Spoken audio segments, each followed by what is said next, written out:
पुरुषों के sex organs दो भागों में बटे होते हैं, बाहरी भाग और भीतरी भाग। बाहरी भाग में 3 अंग होते हैं और भीतरी भाग में भी 3 अंग। बाहरी भाग का पहला अंग स्क्रोटम यानी अंडकोश कहलाता है, जो इंद्रिय के नीचे थैली के रूप में लटकता रहता है।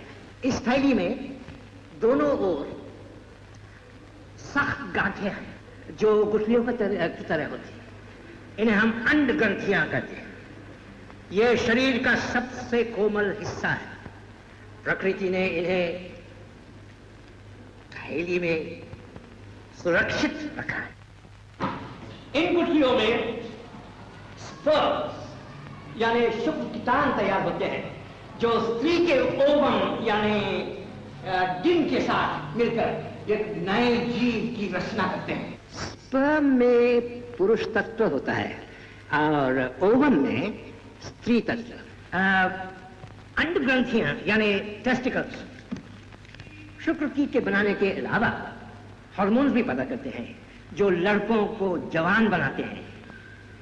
इन हार्मोन्स को मेडिकल साइंस में टेस्टोस्टेरॉन्स कहते हैं। मनुष्य का तीसरा भारी अंग है लिंग यानी पेनिस। ये लिंग स्पर्म्स यानी शुक्र कीटाणु को स्त्री के शरीर के भीतर पहुंचाता है। उसके लंबे और छोटे होने से कोई फर्क नहीं होता है और संभोग के आनंद में कमी नहीं आती। जहां तक लिंग की बनावट का सवाल है, ये खोखले कोष्ठों का बना हुआ है। इन कोष्ठों में छिद्र होते हैं। जब ये कोष्ठ किसी काम उत्तेजना से खून से भर जाते हैं तो लिंग बड़ा और सख्त हो जाता है, और जब काम उत्तेजना खत्म हो जाती है तो वो मुरझाया जाता है और सिकुड़ जाता है। अब आइए भीतरी भाग की ओर। अंडकोश से 2 नलिकाएं चलती हैं जो लिंग की जड़ में खुलती है। इन्हीं नलिकाओं के जरिए से स्पर्म्स आगे चलते हैं। ये नलिकाएं शुक्र नलिकाएं यानी सेमिनल डक्ट्स कहलाती हैं। ये जो थी मर्दों के उत्पादक अंगों की बात, अब सुनिए स्त्रियों के उत्पादक अंगों के बारे में। स्त्रियों के उत्पादक अंग शरीर के भीतर होते हैं। जो बाहर नजर आते हैं वो उत्पादक अंग नहीं, बल्कि उनके प्रवेश द्वार है। स्त्री अंगों में सबसे पहला है मॉन्स वेनेरिस यानी भग, जो स्त्री की दोनों जांघों के बीच होता है। इसके बाद भगोष्ठ यानी लेबिया मेजोरा, भग के सामने दोनों ओर 2 ओठ से होते हैं और इनके बीच एक दरार सी होती है। इसी दरार को भगोष्ठ कहते हैं। क्लाइटोरिस यानी भगांकुर उस हिस्से को कहते हैं जो मूत्र छिद्र के ठीक ऊपर होता है। ये मटर सा गोल होता है, उत्तेजित होता है और संभोग में इसका बड़ा महत्व होता है।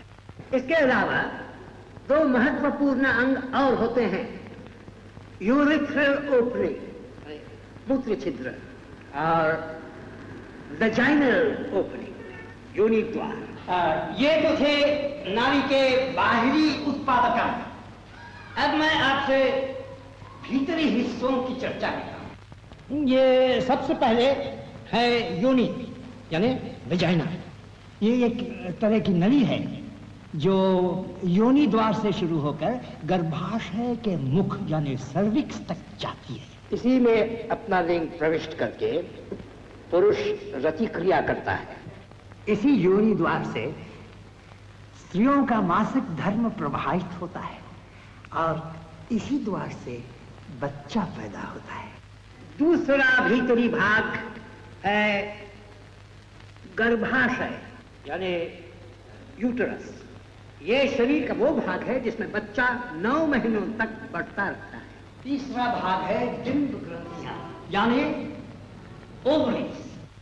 जिस तरह पुरुष में शुक्र कीटों का निर्माण अंडग्रंथियां करती है, उसी तरह स्त्री में डिम का निर्माण ओवरीज यानी डिम ग्रंथियां करती है। ये बादाम के आकार की होती है, समझे? और लेकिन पुरुष की अंडग्रंथियों की तुलना में इनमें फर्क यह है कि जहां पुरुष के टेस्टिकल्स लाखों शुक्र कीट पैदा करते हैं, औरत की ओवरीज पूरे महीने में सिर्फ एक डिम पैदा करती है, और जिसे फीमेल एग कहते हैं, यानी जनाना अंडा। उसके बाद डिम ग्रंथियां हार्मोन्स भी बनाती हैं। अब लीजिए डिम नलिकाएं, फैलोपियन ट्यूब्स, गर्भाशय के दाएं बाएं दो नलिकाएं चलती है, जिनका एक सिरा यूटरस तथा दूसरा ओवरी से जुड़ा है। डिम या फीमेल एग अपनी यात्रा शुरू करता है और गर्भाशय पहुंचता है।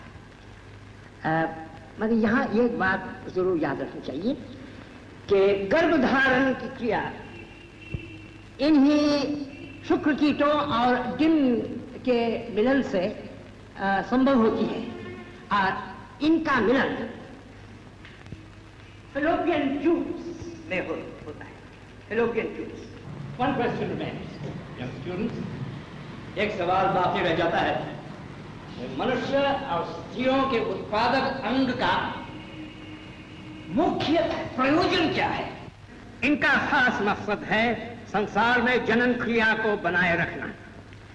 जनन क्रिया के द्वारा ही मनुष्य जाति विकसित हो सकती है, और वो क्रिया जो स्पर्म और फीमेल एग के मिलन को संभव बनाती है, संभोग, मैथुन, सेक्सुअल इंटरकोर्स कहलाती है।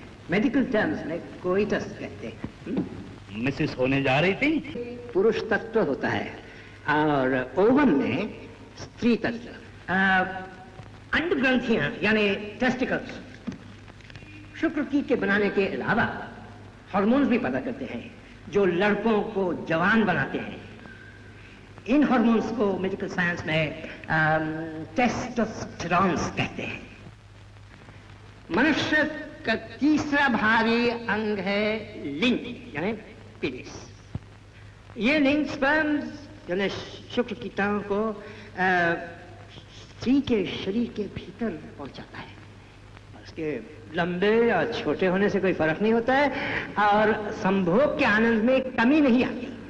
जहां तक लिंग की बनावट का सवाल है, ये खोखले कोष्ठों का बना हुआ है। इन कोष्ठों में छिद्र होते हैं। जब ये कोष्ठ किसी काम उत्तेजना से खून से भर जाते हैं तो लिंग बड़ा और सख्त हो जाता है, और जब काम उत्तेजना खत्म हो जाती है तो वो मुरझाया जाता है और सिकुड़ जाता है। अब आइए भीतरी भाग की ओर।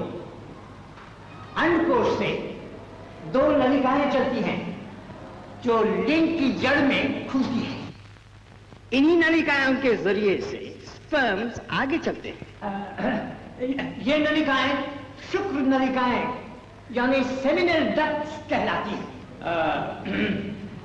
ये जो थी मर्दों के उत्पादक अंगों की बात, अब सुनिए स्त्रियों के उत्पादक अंगों के बारे में। स्त्रियों के उत्पादक अंग शरीर के भीतर होते हैं। जो बाहर नजर आते हैं वो उत्पादक अंग नहीं, बल्कि उनके प्रवेश द्वार है। स्त्री अंगों में सबसे पहला है मॉन्स वेनेरिस यानी भग, जो स्त्री की दोनों जांघों के बीच होता है। इसके बाद भगोष्ठ यानी लेबिया मेजोरा, भग के सामने दोनों ओर दो ओठ से होते हैं और इनके बीच एक दरार सी होती है। इसी दरार को भगोष्ठ कहते हैं। क्लाइटोरिस यानी यूटरस, ये शरीर का वो भाग है जिसमें बच्चा 9 महीनों तक बढ़ता रहता है। तीसरा भाग है डिंब ग्रंथियां यानी ओवरीज। जिस तरह पुरुष में शुक्र कीटों का निर्माण अंडग्रंथियां करती है, उसी तरह स्त्री में डिम का निर्माण ओवरीज यानी डिम ग्रंथियां करती है। ये बादाम के आकार की होती है, समझे? और लेकिन पुरुष की अंडग्रंथियों की तुलना में इनमें फर्क यह है कि जहां पुरुष के टेस्टिकल्स लाखों शुक्र कीट पैदा करते हैं, औरत की ओवरीज पूरे महीने में सिर्फ एक डिम पैदा करती है, और जिसे फीमेल एग कहते हैं, यानी जनाना अंडा। उसके बाद डिम ग्रंथियां हार्मोन्स भी बनाती हैं। अब लीजिए डिम नलिकाएं, फैलोपियन ट्यूब्स, गर्भाशय के दाएं बाएं